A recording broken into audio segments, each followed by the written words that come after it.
Hey guys, so I finally redid my Sulawesi setup and it looks so much better than the previous one, doesn't it? Oh my goodness, I had these shrimps in the ugliest setup for the longest time, but it served its purpose.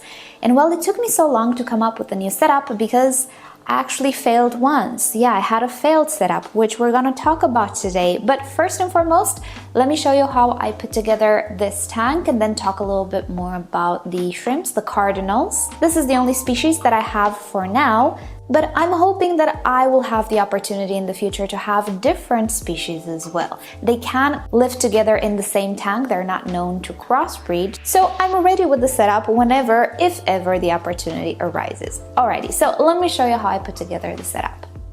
The tank I'm using is my Blau shallow tank. This should be enough to hold quite the community of Sulawesi shrimps in the end. For substrate, I decided to go for sand, but it is the very first time I'm working with this type of sand and it was more difficult than I expected. I rinsed it about 1,000,000 times and it was still slightly cloudy. I decided to just go with it and it didn't want to leave the bucket, so I just had to scoop it out and place it in the tank. This process took me hours, but in the end, I managed to place all of the sand in the tank. The rocks that I chose are lava rock. The reason for choosing them is because they are inert, they will not change the water parameters, and also they are very porous, so they will hold on to beneficial bacteria, little algae as well, and biofilm. As I see, it is one of the most popular rocks used with Sulawesi shrimps. Now, time to fill up the tank. And surprise, surprise, the water is yet again very cloudy. That's what you get when you work with sand. Is it worth it? I don't know yet. I kind of like how it looks like, so far so good. For filtration, I'm using a Blau mini external filter. This is a hang-on filter, but in this case, I can just place it next to the tank and it works a treat. The biological filtration is partly made of the original filter the Sulawesi tank has been running, so it's already seeded. Even so, I waited 1 day to place the first inhabitants, and I went with the Neocardina shrimps and the snails. I even fed them, and everybody behaved absolutely normal. Also, half of the water in this tank is coming from the old Sulawesi tank. The parameters are identical, so the shock was really inexistent. And it showed. Everybody was doing fine. I had 0 deaths to this day during this entire move process. And that's quite an achievement with the Sulawesi shrimps.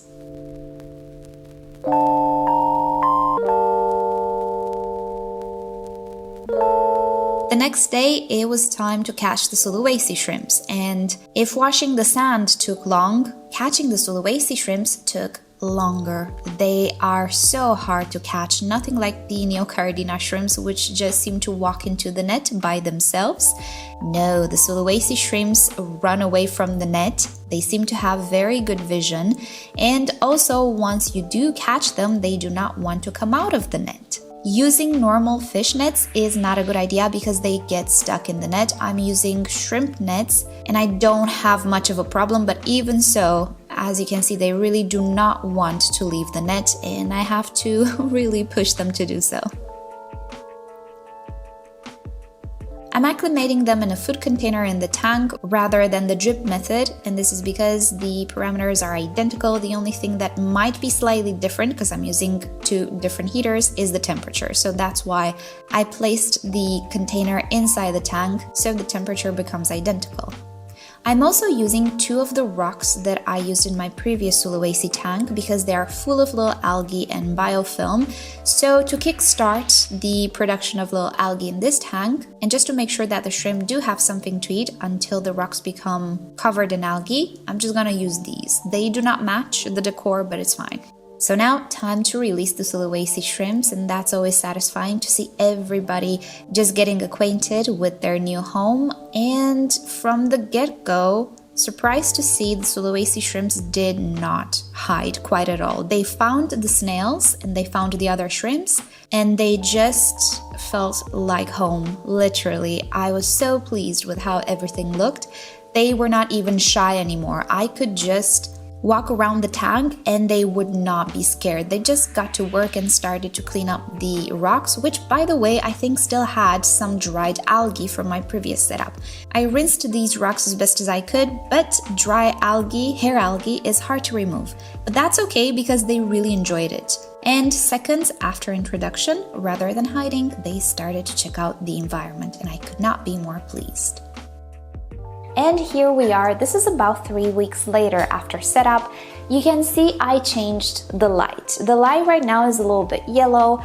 I kind of like it this way. I'm not entirely sure if I'm gonna keep it. I might revert back to the original lamp, but for now, I do like the shimmering effect that this lamp has, and it's a lamp that I don't use.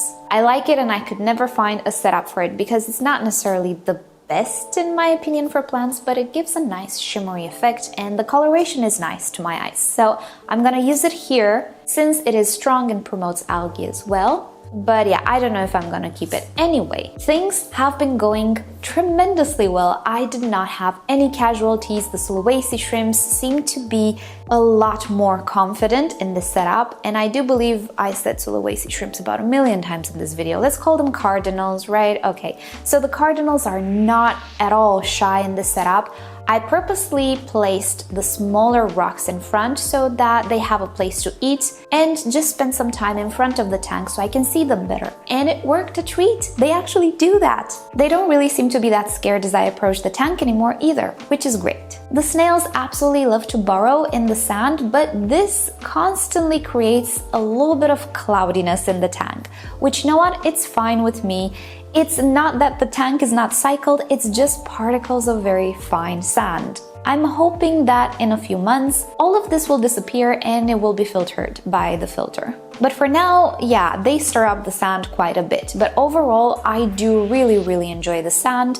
It doesn't seem to accumulate as many algae as I thought it would. Maybe the shrimps are eating it, but so far so good. It seems to be rather clean. The dirt does not go in, you guys. It is kept at the surface so I can vacuum it with my little contraption that has a turkey baster. As long as I am careful not to stir too much of the sand, everything is okay actually. So I can actually keep the tank a lot cleaner, which was one of the biggest things I wanted to solve. That's why I used the sand, partly because, hey, when am I gonna have the chance to use this sand in a setup? And second, because I did not want the dirt to go down like the previous setup and get trapped there. And it certainly does not happen anymore. The tank is a lot cleaner in this regard. So overall, I think it's great. It looks great. I see that the lava rock already has a little bit of algae on it, which is great. And the Sulawesi shrimps are happy. And I can see the difference right away. They're really happy with the setup. Soon I will be able to take out those two rocks that just don't fit the decor. Maybe in a month or so I will remove them just to make sure that the lava rock has enough algae already. But I can see the Sulawesis are all over the lava rock, more so than at the beginning. So that's a good sign. Now, remember I was telling you that I had a failed setup with these shrimps? Well, let me tell you exactly why I failed with that. So initially I used one of my low cubes. I used some gravel, I used a fake piece of wood, and some plants. And I moved a small colony of the cardinals in the setup just to see how they do, just in case I mess up. Oh boy, what a good decision, because I did mess up. What ended up happening was that the cardinals did not come out of hiding. They did not eat, they did not do anything because they did not feel secure. I moved a bunch of adults and also a bunch of younger shrimps. The younger shrimps did not survive. The adults thankfully did for a few days until I realized something was wrong. So what I think happened was the fact that there were plants involved and they did not enjoy that whole setup with plants, which was not a grand aquascape or anything. They were mainly Anubias, bucephalandras, but I had a whole fake branch decoration full of plants. They were hiding behind the heater. And it wasn't a problem of water parameters or anything. They were identical. I did not use anything that could alter pH. The wood was fake specifically for this reason. I did not measure any pH swing. No, it was the fact that there were plants involved and they did not feel safe. I even put a bunch of Neocaridina shrimps in there for them to gain more courage. The Neocaridinas were absolutely fine, like nothing was wrong, but the Sulawesis, oh no, they would not come out of behind the heater. which was the only thing in the tank that kind of resembled a rock in a weird way because I'm using those flat heaters. So they did not eat almost anything because the heater did not have algae on it. The glass in that area did not have algae on it. Sometimes I would see them go on the substrate a little and get some food, but then they would hide again, and I aged the heck out of that tank. I wanted to do it properly and I did not because, again, I suspect the plants, the decor, they simply did not recognize it as something safe. In their natural habitat, they do not have plants. They have, but very scarce. Most of the decor is made out of rocks. So even if my shrimps are not wild caught, they're captive bred, the instinct is there. And it was absolutely frustrating to see that they were absolutely not interested in the plants whatsoever, which the plants did have some algae on them. I didn't really film this whole process because it was kind of heartbreaking to see, but yeah, I would definitely not recommend you make all sorts of planted setups for your Sulawesi tanks. At least mine did not respond well, and again, all the water parameters were right. The tank was aged, it had biofilm, it had some algae, but nope, it was not safe to go beyond the heater for whatever reason. So after a couple of days of this clown fiesta, I just moved them back in their normal tank, and instantly, without acclimation, but instantly they went to their grazing spots and started to eat like there was no tomorrow. And I had no casualties. Even if I didn't acclimate them, I just plucked them back because I was just so scared and frustrated that something was seriously wrong. And yeah, I cannot really pinpoint it on anything else other than the presence of those plants. Alrighty guys, so that is about it for today. Thank you so much for watching. Hope you've enjoyed today's video, and I know some of you really wanted an update on the Sulawesis. There you go. I hope we're not playing any drinking games with me saying Sulawesi shrimps. I don't know. I cannot call them cardinals for whatever reason. I should start to do that. Anyway, enough blabbing. Thank you guys for hanging out with me today. Hope you have a great day. Excuse my birds. Hope you have a great day. I'll see you next time. Bye.